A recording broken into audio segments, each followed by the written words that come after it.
ಜನರೇ, ನಾವು ಹಳೆ ಒಡಂಬಡಿಕೆಯ ಮತ್ತು ಹೊಸ ಒಡಂಬಡಿಕೆಯ ಗ್ರಂಥಗಳನ್ನು ಹೆಸರನ್ನು ಕೇಳೋಣ.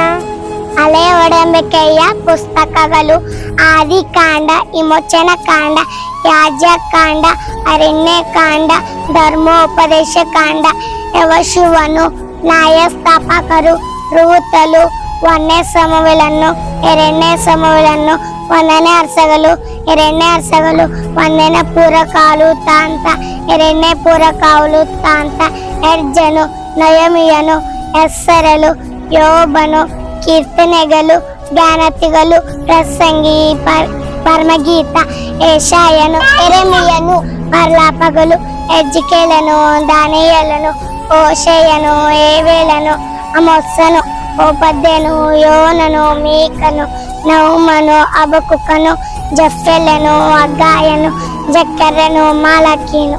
ಹೊಸ ಒಡಂಬಡಿಕೆಯ ಪುಸ್ತಕಗಳು: ಮತ್ತಾಯನು, ಮಾರ್ಕನು, ಲೂಕನು, ಯೋಹಾನನು, ಅಪೊಸ್ತಲ ಕೃತ್ಯಗಳು, ರೋಮಾಪುರದವರಿಗೆ ಬರೆದ ಪತ್ರಿಕೆ, 1ನೇ ಕೊರಿಂಥ, 2ನೇ ಕೊರಿಂಥ, ಗಲಾತ್ಯದವರಿಗೆ, ಎಫೆಸದವರಿಗೆ, ಫಿಲಿಪ್ಪಿಯವರಿಗೆ, ಕೊಲೊಸ್ಸೆದವರಿಗೆ, 1ನೇ ಥೆಸಲೋನಿ, 2ನೇ ಥೆಸಲೋನಿ, 1ನೇ ತಿಮೋಥಿ, 2ನೇ ತಿಮೋಥಿ, ತೀತ, ಫಿಲೆಮೋನ, ಇಬ್ರಿಯ, ಯಾಕೋಬನು, 1ನೇ ಪೇತ್ರ, 2ನೇ ಪೇತ್ರ, 1ನೇ ಯೋಹಾನನು, 2ನೇ ಯೋಹಾನನು, 3ನೇ ಯೋಹಾನನು,